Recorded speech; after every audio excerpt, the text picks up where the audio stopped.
Bibliophiles audio files. Yeah. Today we're doing I'm Glad My Mom Died by Jennette McCurdy. This is like our third nonfiction book I think we've done. And we're on episode 35. Yeah. Dang, we need to get more nonfiction up in here. We really do. I don't like nonfiction. I mean, the ones we've read so far for the podcast I've really liked. Yeah, I did too, yeah. Okay, here is the description. Jennette McCurdy was 6 years old when she had her first acting audition. Her mother's dream was for her only daughter to become a star, and Jennette would do anything to make her mother happy. So she went along with what Mom called calorie restriction, eating little and weighing herself 5 times a day.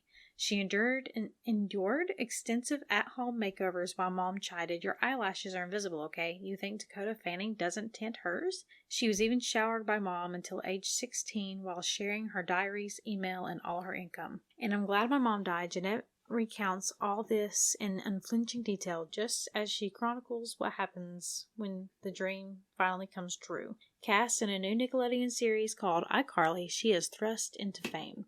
Though Mom is ecstatic, emailing fan club moderators and getting on a first-name basis with the paparazzi, Jennette is riddled with anxiety, shame, and self-loathing, which manifest into eating disorders, addiction, and a series of unhealthy relationships. These issues... My cats decide now is a good time to fight. These issues only get worse when, soon after taking the lead in the iCarly spinoff Sammy Cat alongside Ariana Grande, her mother dies of cancer. Finally, after discovering therapy and quitting acting, Jennette embarks on recovery and decides for the first time in her life what she really wants. Told with refreshing candor and dark humor, I'm Glad My Mom Died is an inspiring story of resilience, independence, and the joy of shampooing your own hair. The content warnings are eating disorder, child abuse, emotional abuse, and alcoholism. So I want to do something different for this month. Oh, what are we doing? For the ratings. I wanted to go to a couple different places to look at ratings instead of just Storygraph because I feel like, one, that's pretty biased. 2, diversity. Yeah. I don't know. So I'll start off with Storygraph because that's our main homie. Okay. So overall rating on Storygraph is a 4.56. And I want to do the best and the worst reviews from each site. So we'll start with the worst one. This one has a no rating, so they DNF'd it, and based off of their review, they said too triggering for me, which that makes sense. I can understand. Yeah. The 5-star review that I picked, because a lot of the reviews, it doesn't matter where you went, were novels. Yeah. Regardless of the review star-wise. But this 5-star is pretty shorter compared to the rest of them. But it says, I could not binge this fast enough. The dry, straightforward way she vocalized this story for the audiobook made this so much more emotional for me. I loved it, but my heart breaks for what Jennette went through. I saw the red flags almost immediately, and it hurt to see how long she had to endure it. I wish all the health, healing, and love to her. Next, we'll hop over to Goodreads, and their average star rating on their site is a 4.48. The worst review there that I picked out was a 1-star that says, "Will write a review later, can't wait to be kicked off the internet." Because she hated it. It's probably so much and everyone's oh, okay. I'm gushing about this book. Yeah, I was like, why? That's probably why. 5-star that I picked out from their site, more child celebrities should write books, methinks. And then I went to Amazon. Their average rating was a 4.7 out of 5. This one is a 1-star that says, I genuinely was super excited to read it, but I found it hard to understand, quite wordy and boring. I just don't get it. And then this 5-star says, I grew up watching Jennette McCurdy on iCarly, and it was heartbreaking to read all of her struggles as a child actor. It was enlightening and gives perspectives on dealing with harmful familial relationships. I think this is a good read for anybody, and I would recommend it to people of all ages. It can be dark at times, so perhaps not best for the super young ones. It is a fast and enjoyable read. And that's that. I forgot to mention, I got this book $2 on Chirp, which is an audiobook app. I know you know that, but I was telling our fans. If you sign up for Chirp and you don't have an account, it'll give you a book for $2, and this one originally is $19 on audiobook. I don't know if that's still a thing, because when I went on Chirp... Keep in mind, I read this in August. That sale might have ended, because when I went to go do it 2-3 weeks ago, it was regular price, and I was like, no, I already have the physical copy, so I'll just read the physical copy, which I did on our vacation. It's not on Kindle Unlimited. I did not see how much it was on Amazon. Do you know how much it is on Amazon? $14.99. Kindle version? Yeah. The Kindle version? Yeah. Goodness. When it comes to popular books that aren't on Kindle Unlimited, they tend to be pricey. Yeah, they do. It's true. All right, take it away, James. James. There's some spoilers coming up, sweetie. You better cover your ears. Thanks, James. Thanks, Jerry. Jerry told me today that he was catching up on podcast episodes. Ooh. So I'm kind of excited to see what he's going to say. Especially since, like, a lot of the episodes, I feel like that we, like, thanked him are, like, the dirty episodes. You mentioned that last time, and, like, what did he say earlier? Let me see. He said, I'm taking notes. Be prepared. I won't spoil it. I'm going to DM it once I get caught up. But I must say, lapping up her liquids might be the worst sentence I've ever heard. That's true, though. I said, yeah, it was for us, too. A little bit. Kind of. What's even worse is I know exactly what book he's talking about. Stay in My Swamp. Mm-hmm. Yep. Wow, he's pretty far behind, because that's episode 10. Yeah, right? Man. Whoa, we gotta catch up. Apparently he's a trucker. I didn't know that. So he drives a lot.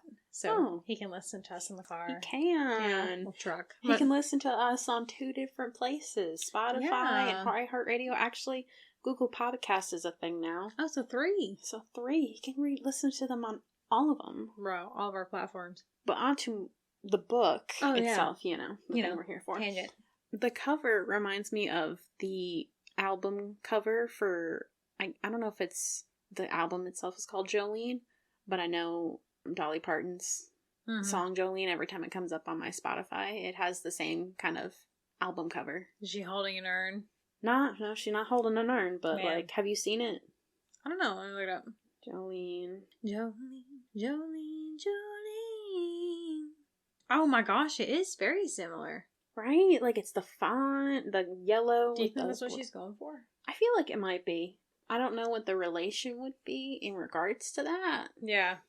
Maybe just because, like, Dolly Parton. Yeah, I never mentioned Dolly Parton or Jolene. Well, she did have, like, a short stint of, like, country music singing. That's true. So it might have something to do with that. Jolene, I don't remember. I might have read this more recently than you, but, like... Yeah. It's still been a minute. Mm-hmm. The other thing I like about the cover is the fact that there's pink in it. So she's wearing a pink outfit and the urn is pink. Yeah. Because that was her mom's favorite color. Yeah. I know, that's so cute. Yeah, it's like, I don't know, like, I'm like, I didn't like the mom, but at the same time, that's her mom. You know? I understand that to her perspective. Yeah. But, like, I think one of the things that I wrote down... Well, first, one of the things I made a note about her mom is that she's insufferable, first of all. Yeah. In terms of her herself, from, like, a third person's perspective, like, looking at that, you can see, like, how emotionally abusive she was. And, like, how, I don't want to say, like, awful as a person, but, like, how... selfish.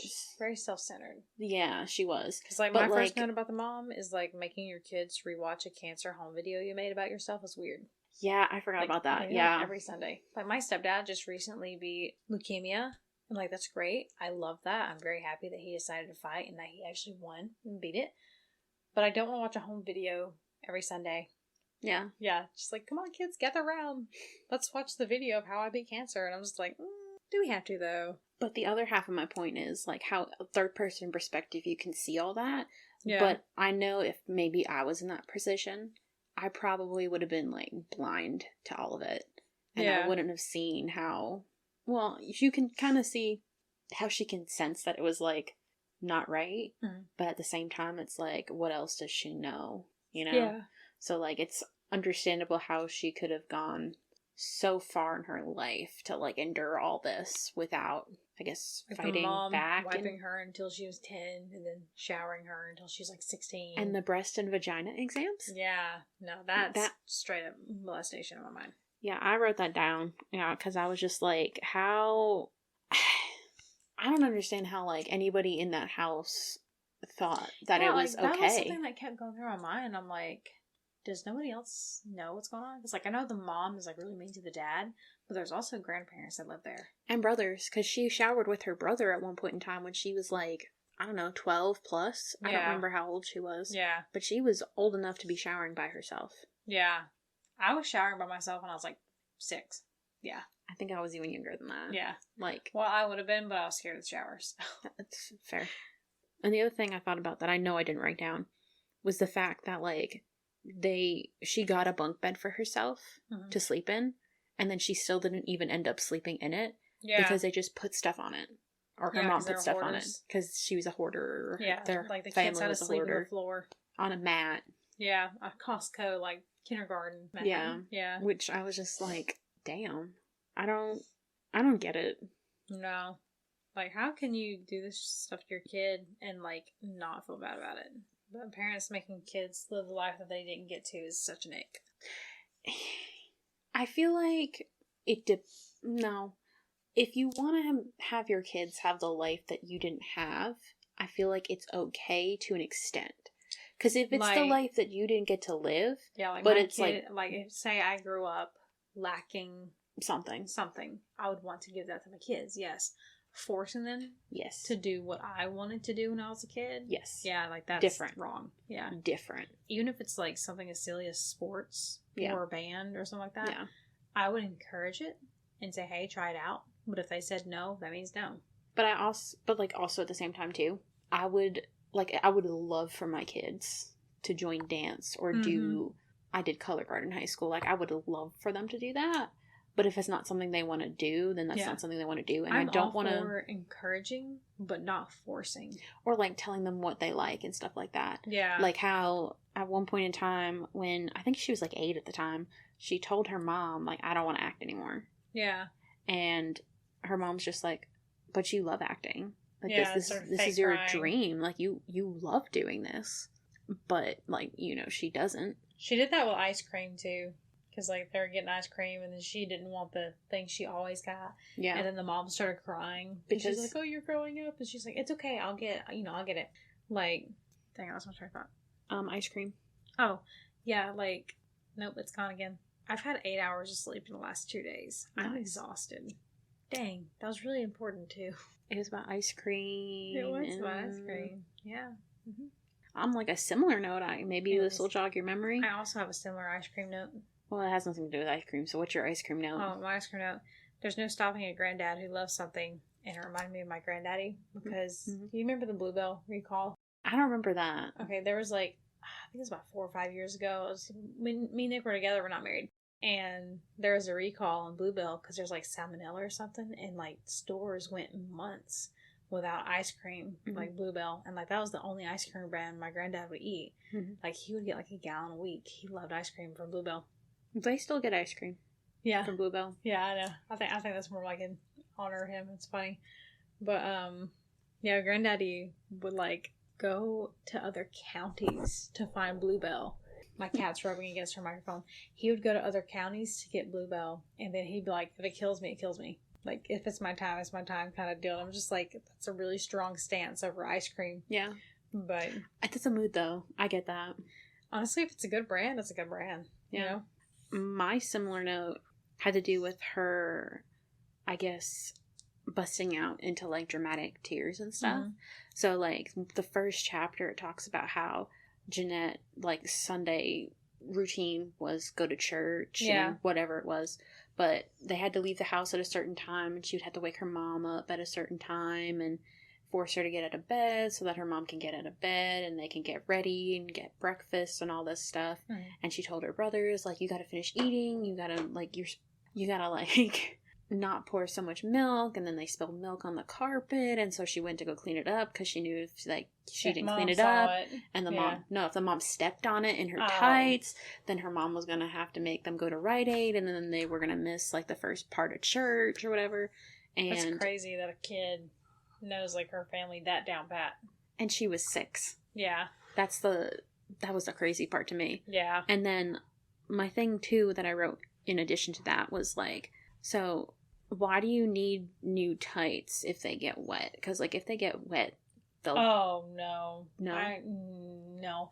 Like, I have kids, right? And they spill stuff all the time. And if I'm wearing socks and I step in something wet, I'm immediately pissed off. Well, so I mean, I understood that.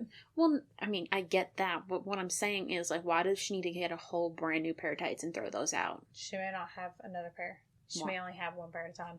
But I don't own a pair of tights. Why don't you get more than one pair when you go out to get them? They're not made of money. They're just like $1.25.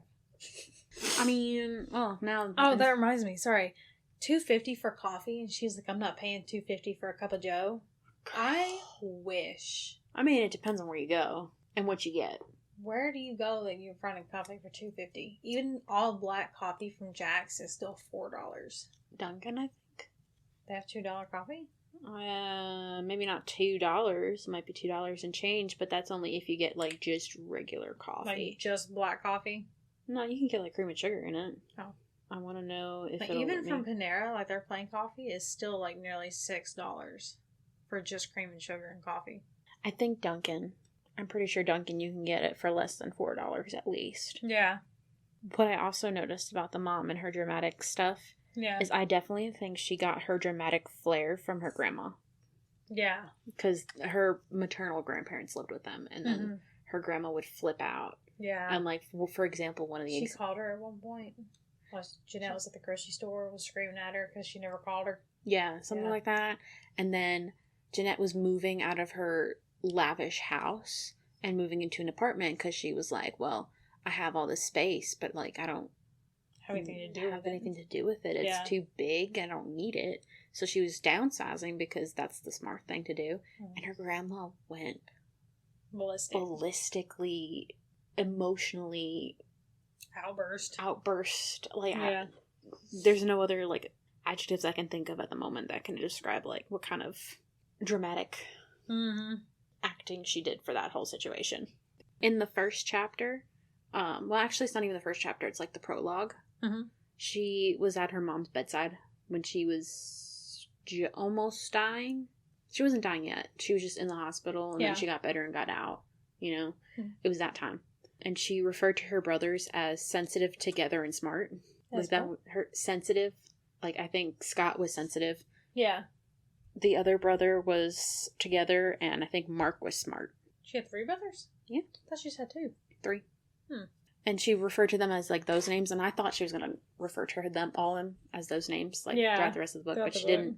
But I thought it was funny, too, because while, you know, they were all saying their piece, I guess, kind of just to try to get their mom to wake up. Yeah. She didn't write down what Scott said or Sensitive said, because in her quote, the quote she wrote was, I don't listen to what Sensitive has to say. You know, I kind of wish she would talk more about her brothers. Because, a little bit. I really didn't know she actually had brothers. I mean, I knew she had brothers. Yeah. But, like, Scott's actually the one that she showered with sometimes. Yeah. That's gross. Gross. Yeah. But I knew, I just kind of did wish she incorporated them a little bit more, but at the same time... It wasn't about them. It wasn't about them, first of all. Yeah. Second of all, how much of a part of her life did they actually take up? Because her mom seemed to take up, like 99% of it. Yeah. Yeah. Oh, back to, like, kids doing things, you know, that their parents have them do. It said at one point that she did 14 dance classes a week. Yeah. And I'm like, it's ridiculous. Yeah, the mom absurd. Pushed the calorie restriction, the dancing, the languages, and then didn't she do piano? Some kind of instrument, I remember that. I don't remember, but like it may have been violin, because she went to an audition and this other girl got it because she could play an instrument, and every time something like that happened, the mom would be like, okay, you're taking up this lesson now. Which, you know what, in that sense, you know, if Jennette actually liked acting, that would be a smart move to do, because the more stuff that you can put on your resume for what the you more can do, likely you are. Yeah, and that just goes for any job, not just acting. Yeah. Because if they see that you have all these skills, you know... They're like, hey, You know, that's cool, because nowadays, like, especially if it's a really big company, they won't even, like, read your resume. They'll just put it through a system and look for keywords. Yeah, that sucks. It does suck. I liked when Jennette and Miranda were becoming friends. Me too. It was really sweet. I understood how awful she felt when she landed iCarly. Yeah. And Miranda sent her this basket that probably had to have been worth Oh, at least $200, if not more. Well, the gift card alone was for like, it wasn't AMC, but it was like a movie theater. Movie theater, yeah. For $100. Yeah. So and then like a whole bunch of snacks and stuff. Yeah. And then her mom was just like, no, like we can't get her anything else. Like we have to get her something small. And all she got her was like this notebook and like this plushy animal. Mm-hmm. And she felt bad because that was very cheap compared. And minuscule compared to what she did. Yeah. But I don't know Miranda, but I would hope that she would have seen that and would have cherished that. I think it mentioned in the book she did. I think so. She like valued it more because it was something that Jennette had picked out herself. Yeah. After that conversation she had with her mom in the car, where she said, "You can't quit, this is your dream." Yeah. The next chapter started off with her grandfather saying, "A little girl shouldn't have to worry about her whole family." Yeah. Which is true. That was like the only thing that was mentioned that any of the family did that contributed to her. Yeah. Yeah. I'm sure it's just because they were all kind of terrified of her mom. Oh, yeah, probably. She sounds like a tyrant. A little bit. Yeah, she went on tour without her mom. And then she got groomed by a 27-year-old man at 18. Oh, yeah. The creator. No, the different guy.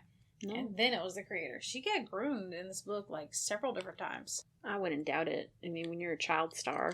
A child star with a mom who only cares about, like, she pushed her to, like, makeup and, like, calorie restriction. And then to wear bikinis and photo shoots and stuff like that for, like, her portfolio. And she's like, I'm not comfortable doing this. And her mom made her anyways. And one of the times her mom was, like, really proud of her was when, like, a couple of her auditions, she didn't end up getting it because she wasn't girly enough. Yeah. So her mom forced her to be girlier. Yeah. And then she didn't get an audition because she was too girly. And her mom was, like, proud of the fact that she was too girly. For, an audition.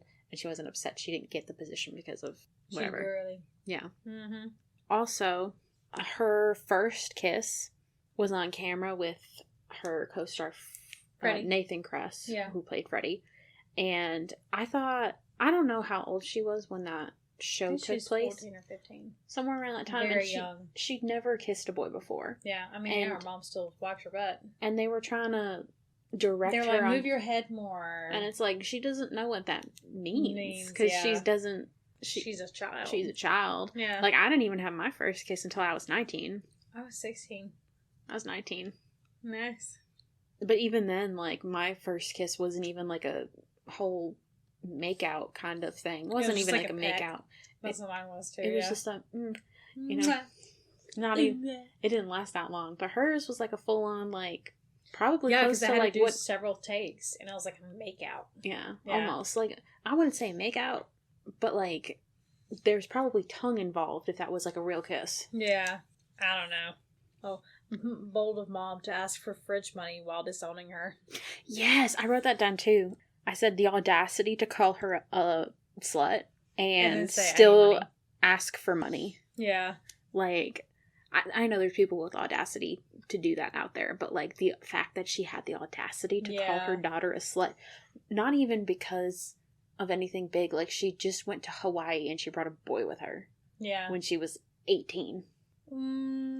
Wasn't it Joe? Like the 30-year-old? He was older. 27-year-old. Yeah. Something like that. Yeah, it was because paparazzi taking pictures of them, and then her mom saw them and freaked out. I mean, yeah, but like, why would she tell her mom about this relationship she has with this guy? If her mom's just mean. Yeah. And her mom would throw a whole fit about it. Yeah, her dislike for her mom and, like, especially the hate for the fame is, like, 1,000% validated. Oh, yeah. Honestly, I think I would feel the same way, if not worse. And it makes me, like, hate the industry. Yeah. Like, the whole Hollywood kind of industry. Because they really abused her compliance to do stuff.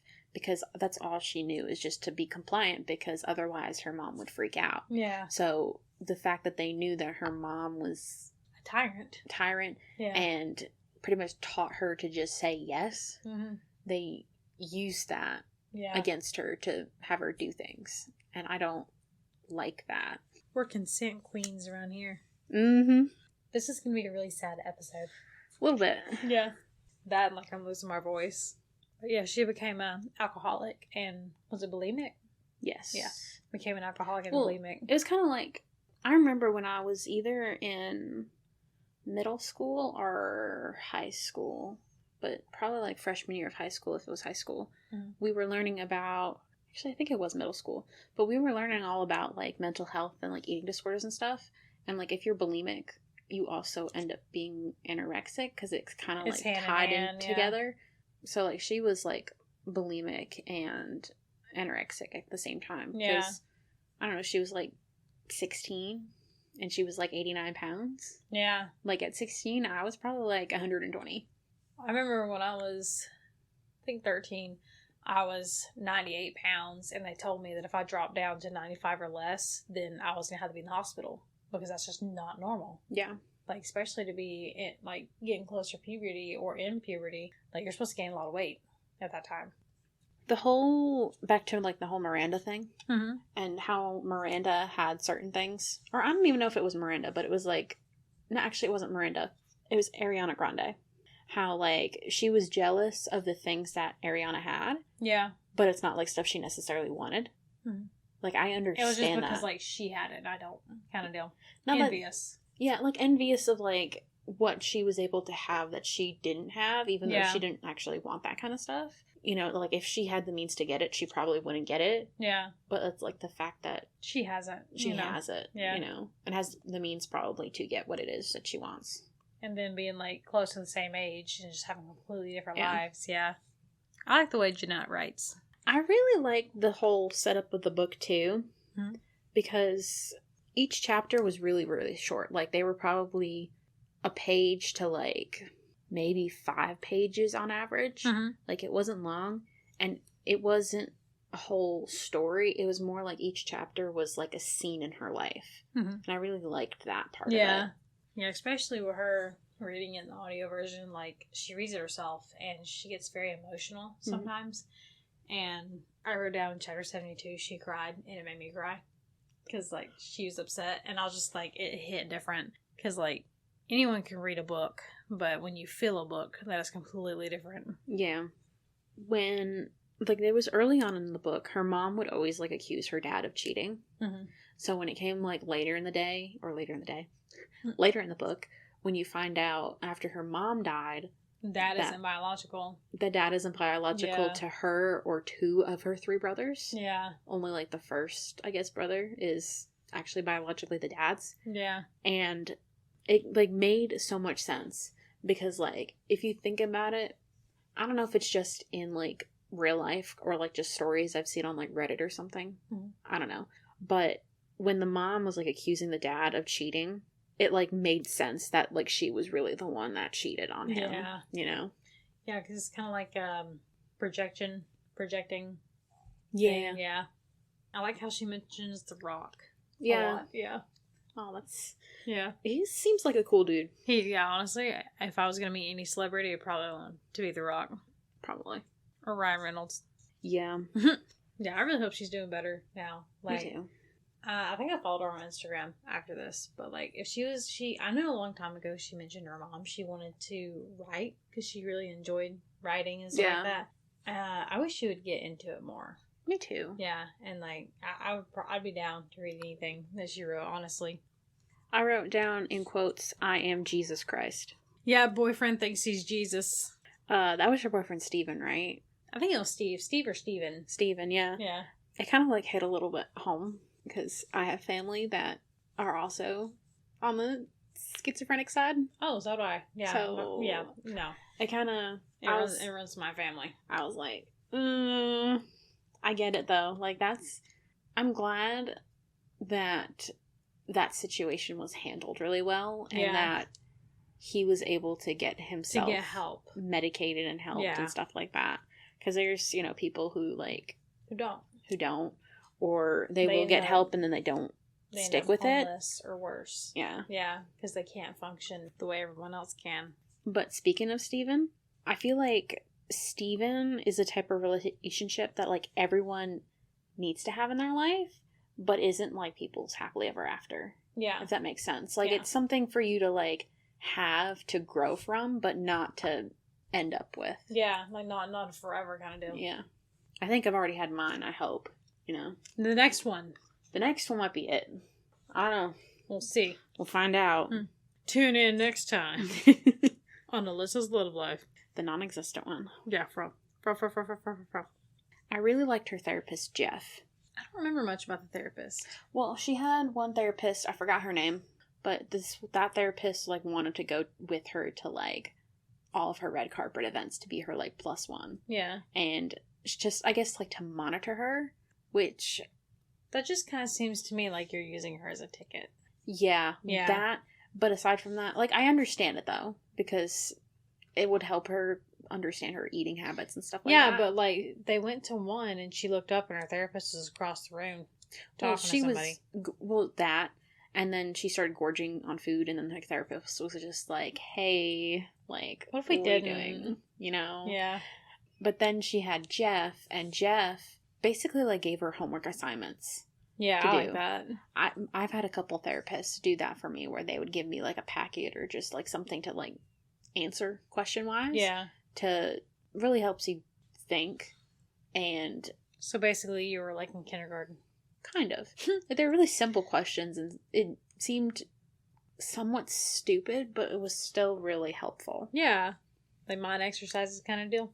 Pretty much, yeah. Yeah, that sounds really cool, actually. Some of them I saved, I think, but... You should let me do them. I gotta figure out whether or not I have them still. You got any more notes, ma'am? I do. Oh. I wrote up here that it's hard for me to put on emotions, too. Because when she was really, really young, and they wanted her to, like, really emote. Yeah. It was hard for her to... Like, gather it up. And I get that. Like, it's hard for me to do that, too. Yeah. And then my last note is that I'm glad that she's taking a break from acting. Yes. And honestly, if she took a full-on never coming back from acting again, I wouldn't blame her. I wouldn't either, no, yeah. Because, like, I was thinking, I'm like, she said she's going to take a break for, like, I don't know, she said a few years or something. Like, she gave, like, kind of like a timeline. But if she came out and said, never mind, I don't want to go back. Yeah. I don't think anybody could blame her. Yeah. No. Honestly. I would not ever want to do it again. No, I don't blame her. Do you have anything else? No. Do you have a rating? 5 out of 5. Me too. Really? Oh, high five. 5. Woo. 5 for 5. Mm-hmm. I noticed too when I was doing the ratings though, or looking them up, a lot of people were saying, or like they wouldn't give a rating, but it's not because they didn't want to rate it, but it's because they didn't feel like with memoirs or biographies or autobiographies and stuff like this, they shouldn't be rated, which I will admit, some of this stuff, like I feel like I can understand. Do you not get paid per rating though? I don't know. If you write a book and it turns out to be a 4.5 or 4.9 out of 5, would you not get paid because of how successful it is? Oh, girl, you're asking the wrong senorita for that. That's why I always rate books, because I'm just like, this could be somebody's paycheck, yeah. But I can understand that, though, because it does feel weird rating something as, I guess, raw. Yeah. As something like this, because you're basically, like, rating their life. Oh, like, rate it 5 out of 5. Rate it any lower than that, you're dead to me. There's people who rated it less than a 5. Some people rated it a 0. Some people rated it... I don't understand that. This book was yeah. awesome. I loved it. It like made you feel everything.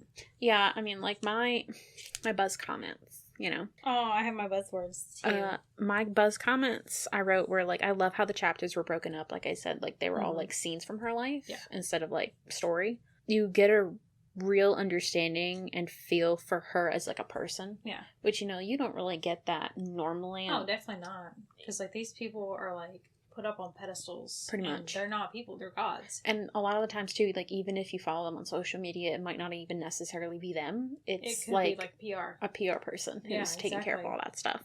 So like this, you can, this is her, like this is raw, straight up her. And then it makes me want to read other people's, like, bios and memoirs and stuff like that. Because I feel like... We're definitely going to do Matthew Perry's. Yeah. Yeah. If you don't know, because you live under a rock, he just passed away. Yeah. I, like, almost cried. Yeah. When I found that out. Like, I found out because my dad texted me. He was just like, Matthew Perry died. And I'm like... What is with your parents letting, you know, people die over the phone? I don't know. Voicemails, text messages. Like... They could call you every once in a while. They could. Or something. One of them. Yeah. Like, really? Like, what's your buzzwords? Yeah. If I could stop yawning, that'd be really great. Touching, strength, unputdownable. Because I normally don't give unputdownable a lot. That's like very rare. Very rare for me. Yeah. The last couple books are probably unputdownable. But I don't even remember what we read, to be honest. Oh, no, it was Devil. No, not that one. Oh, yeah. That was putdownable. That was very putdownable. Really? I thought that was your favorite. Yeah, but every once in a while I just had to set it down and just leave. Oh my gosh, I can't do this right now. That's fair. But anyways, yeah, this has been episode 35 of Bibliophiles Audio Files. I'm sorry, we're very, very tired. Yeah. We have an email at bibliophilesaudiophiles. Nope. Biblioaudio. I'm so tired. Keep in mind, it is currently 11:30. It was 11:30 an hour ago. No, it wasn't. It was 10:30 an hour ago. Because I saw his alarm clock and I said 11:30. So his alarm is going to go off at 3:30 in the morning. I should probably change that before we go to bed. Maybe a little bit. Anyways, we have email. It's biblioaudiopod@gmail.com. Thank you. And then our Instagram is biblioaudiopodcast. At Instagram.com. Instagram.com. I almost say that every single time. Yeah, no, that's, yeah. No, yeah. Sounds like that. Yeah, no. Either way, on our email, on our Instagram, whatever you want. You look up Bibliophiles, Audio Files, you're going to find us eventually. I don't know how true that is. I kind of want to... Yeah, Google it. Kind of want to Google it just to find out. Bibliophiles, Audio Files. Bibliophiles, Audio Files. What's a bibliophile, audio file? Oh, we did come up on On what? a Spotify. It's like the first link. Bibliophiles, Audio Files podcast on Spotify. Oh, we finally made it to Google page. I love how the first, like, the description of that's written there, it says the description for the episode The Stranger by Albert Camus, where it says, this week's Lydia and Alyssa talk about funerals and food combos as they review The Stranger by Albert Camus, a recommendation by their good friend Joby Jarls. Oh my gosh, why is that the one that comes up? I mean, honestly, it could be worse. It could have picked a different one. Anyways, love you guys. Yeah. Love you, Jerry. Love you, Jerry. Love you, to James. Oh my gosh, you forgot his name? We usually say James first and then Jerry. I switched up the game on you. Yeah, that threw me off. I'm going to say Joby. I threw you off, and then I'm going to turn you off. Okay, alright. Well, we'll see you guys next time. Bye! Yeah, bye!